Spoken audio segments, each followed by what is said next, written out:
Sasa episode Givazan. Sasa. Let's start in 5, 4, 3.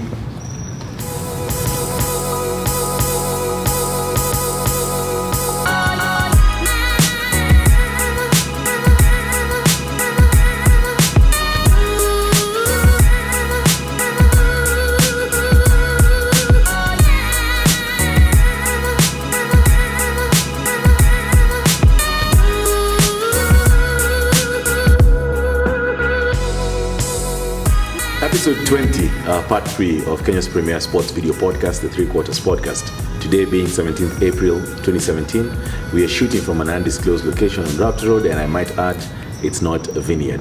This being episode 20, give or take 3 weeks that we might have missed, we want to thank each and every of our subscribers, our followers, and our viewers for tuning into the Three Quarters Podcast for the last 20 episodes.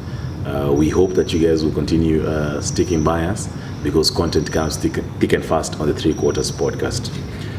Former England RFU boss, as well as part of the 2003 World Cup winning squad, and the person to rack up the highest number of tests for the England Roses, 114 tests, I must add. Jason Leonard was in Kenya this past week to launch the King's Rugby Development Academy, and when he was here, he had this to say, and I quote, "It goes without saying that Kenya has reached the Sevens World Cup semi-finals twice, besides winning the Singapore Sevens. But I am trying to imagine the interest that would have been generated if Kenya would have qualified for the World Cup in 2015, the 15th World Cup in 2015. I'm certain Jason Leonard does not know of the Three Quarters Podcast. He might know after this episode. I'm sure he does not know either Nation Goose, and I'm sure he does not know our production team. But one thing Jason Leonard knows is what the Three Quarters Podcast has been trying to achieve from the inception, and that is popularizing and bringing to the people the game of rugby 15s, because indeed rugby 15s is the bedrock of rugby in any country. It is as a result of this that the Three Quarters Podcast has started the Road to Japan hashtag as we try to sensitize people and to get people onto this train, and to get people to support the Kenya Simbas as they start the international games. They start with a test against Germany on May 27th in Nairobi. They then play Uganda, Senegal, and Tunisia in Nairobi for the World Cup qualifiers. They go to Zimbabwe and play Zimbabwe in Bulawayo and wrap up with the last qualifier in Windhoek against Namibia. Therefore, jump onto the Road to Japan hashtag to support these boys, because these boys are indeed the superstars of rugby in Kenya. This is Ngashi Official Noisemaker, Jeringus, Kenyana. And this is the part where we bring to you the rest of the sporting world. The Three Quarters Podcast, or 3QP, as you might add, is not just about rugby. So therefore, our first topic, this part 3, is Premier League football. Week 33 has just happened. I'm going to read the results quick first, and then we discuss about it, how we think it's going to happen. Tottenham Hotspurs beat Bournemouth 4-0. Sunderland drew with West Ham 2-2. Stoke City beat Hull 3-1. Southampton lost to Man City 0-3. Crystal Palace drew with Leicester City 2-2. Everton beat Burnley 3-1. And Watford beat Swansea 1-0. That was yesterday, or sorry, Easter's confused, guys. Yeah. That was on Saturday, 15th April 2017. On Sunday, 16th April 2017, we had West Brom lose to Liverpool 0-1, and we had Manchester United beating Chelsea 2-0. And of course, later on today, being 17th April 2017, we will have Middlesbrough take on Arsenal. The log, quick first: Chelsea, Spurs, Liverpool, City, United, Everton, then Arsenal, the 3 games in hand. And number 20, Sunderland, Borough, Swansea, and Hull. Goose, what are your thoughts about how the Premier League is right now?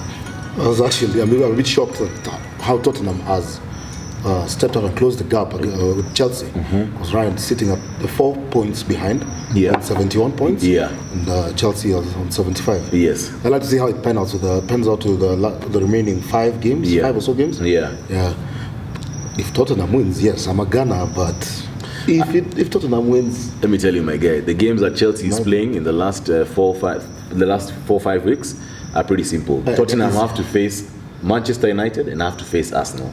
And have to face Leicester as well. Yeah. So Tottenham have a quite a tough task. And Tottenham being Tottenham, they'll crack. They'll crack, Yeah, was it? they're not winning this same time. You still believe Chelsea are going to take it? Chelsea are still taking it. That's fair enough. No worries. I'm with you on that one. The other three, yeah. The second, the Champions League positions. Yes. Not sure how that will pan out, but definitely Tottenham. Yes. But the other two positions left. Yes. Yeah, it's up for grabs. The jury's still out. It's between Liverpool, Manchester City, Manchester United, Arsenal, and Everton now. Everton as well. Yeah, so we have to wait and see how, of course, that Gunners. how that is going to pan out. Takes us to Champions League football, which happened this past week. I'll read the results real quick before Ngusale and I touch on it. We had Juventus beat Barcelona in Turin 3-0. We had, that was the only game that happened on Tuesday last week, by the way. We had, as a result of the explosion that happened on the Dortmund bus on the way to the stadium. So Dortmund's game was taken to the next day, Wednesday. So Dortmund lost to Monaco 3-2. Then we had Bayern Munich lose to Real Madrid at the Allianz Arena 2-1. And we had Atletico Madrid beat Leicester City 1-0. Any shockers for you from that? From the results? Not so much. Yeah. But apart from the Dortmund one, I thought Dortmund might win that, but maybe they were shocked with the previous day occurrences. Yes. So I read the Dortmund coach was complaining about UEFA postponing the game just to the next day. They feel like they should have been given some time because the player who got injured, I forget his name, sorry, but the player who got injured is one of their main guys. So solid defender. Yeah, solid defender. I must say my two games to watch out were Juventus versus Barcelona. Valona. I am very happy that Barcelona have lost, and of course Dybala, the new Argentinian on the block, the new kid on the block, and of course we had Real Madrid beat Bayern Munich 2-1, and of course Cristiano getting 100 goals. Yeah. So the return legs. Starting tomorrow, 18th April 2017, we're going to have Real Madrid versus Bayern Munich and Atletico Madrid versus Leicester.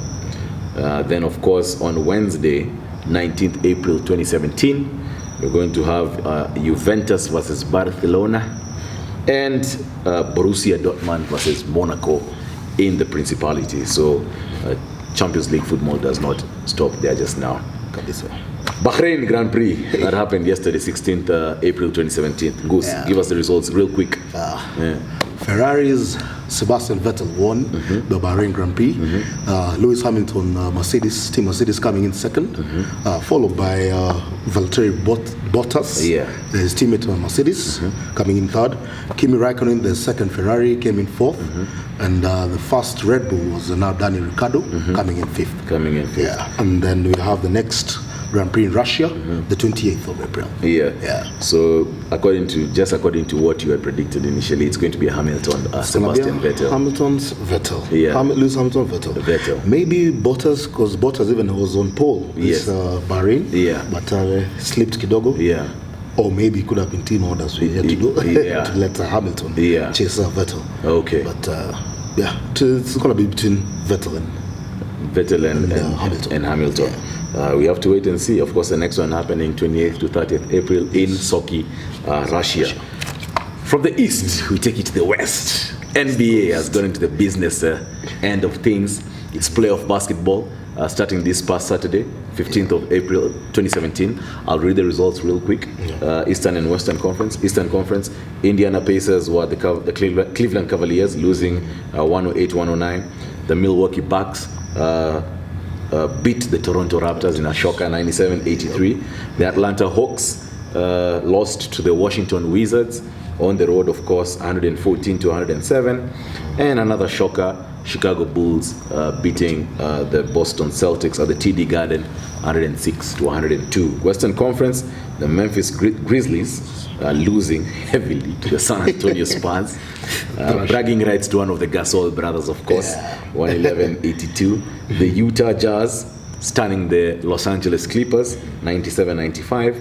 The Portland Trail Blazers, as expected, losing to the Golden State Warriors at the Oracle Arena, 109-121. And The Oklahoma City Thunder being thundered by the Houston Rockets 118-87. First, any shockers in what has happened so far in the playoffs? Now, apart from the Celtic games, Yeah. But then again, it's just a game. This is game 1. Yes. So let's wait and see how this pan out, especially when it comes to game 4. Yes. If at all both teams have Exchanged. won, let's say, exchanged or some wins. Yeah. Then we can know. We can see if there'll be a surprise or not. Do you think? Of course, the news in the NBA right now is that Isaiah Thomas lost his sister, and he decided to play in Game 1. He's of course a Boston Celtics franchise player. Yeah. Do you think that affected the way he played and why they were unable to register a win over the Chicago Bulls, who are the 8th seed by the way getting into the playoffs? Could have affected the game. Yeah. But again, these guys are professionals. Yeah. They're professional players. Yeah. They're professionals, and I think that's why he even chose to play the game instead of Sitting it out. Yeah. Because of what had happened to his family. Yeah. But at the end of the day, let's see. It's a playoffs, man. Yeah, it's playoff Stuff basketball. can happen. Yeah, stuff can happen. Stuff can happen. It's playoff basketball, that's Yeah. true. So the NBA playoffs are here. Make a point of tuning in. Those guys who can wake up in the morning. It's a business end. Basketball is all about the postseason. It's not the regular season. We're in the postseason. This is the business end of things. Yeah. So make a point of following the NBA playoffs because we are in the business end of the NBA, which takes us to our bonus topic or bonus segment of the week. As always, we try have a bonus topic or a bonus segment where we discuss about a variety of sports issues. These are normally debates that happen in bars, in sitting rooms. If you're Chile's a mama for sports, pillow talk, it doesn't matter. Pillow talk sports. That's boxing. But anyway, our topic for today is what do we feel is lacking from the leadership in sports management and how can it be corrected to make sports a profitable enterprise in Kenya? I'll let my man go Goose first. I'll let my man Goose go first on this topic. What do you have to say, man? What is lacking in our sports management? Yeah. I think there's what is lacking, what is there as well. You have a lot of greed. Kenyanism, as you were talking the other day. Kuna Kenya, tabia moja mbaya sana. Yeah, we have a lot of greed. And this greed extends to guys not having the vision for the various sports that we have. Guys tend to think of how can they benefit now, how can they eat now, instead of thinking of growing the sport and let more money come in, and you'll have more money in your pockets, and things like that. And it's a lack of goodwill as well, and the passion of the sports, I'd say. Because if you're passionate about something, you'll take care of it.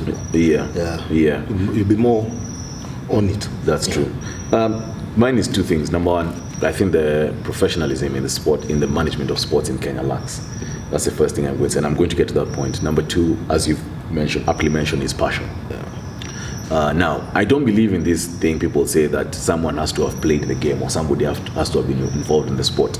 Case in point is what's happening at NOC with Paul Targat running to be president of NOC.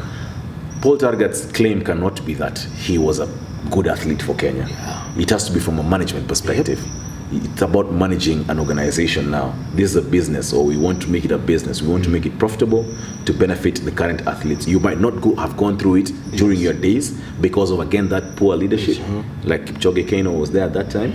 It's because of that poor leadership that you did not get what you should have gotten. But now it should not be about you. It should be about management. It's not about you as having been a one of the great Kenyan greats. Exactly, one of the Kenyan greats. It's about from a management perspective. Number two is passion. It's good you've mentioned about passion. When somebody has passion, you take care of it, and then you make a point of this thing being great. Therefore, I think the passion is also lacking. I do support you. It's lacking in our leadership, and the people who have the passion are unfortunately afraid to take up the leadership mantle to take sports to the next level, because indeed sports in Kenya needs to be going to the next level. We cannot be dealing with, when we were in Nakuru this past weekend and I was looking at the field and I was looking at stands. I thought we were going for a rally stage. The vumbi that was there, it was nuts. So those are the things I'm talking about, passion.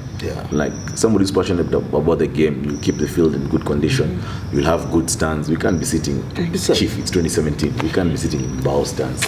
Pakalini. Episode 20, part 3 of the 3 Quarters podcast. Episode 20, I must add. We've been doing this for 20 weeks running.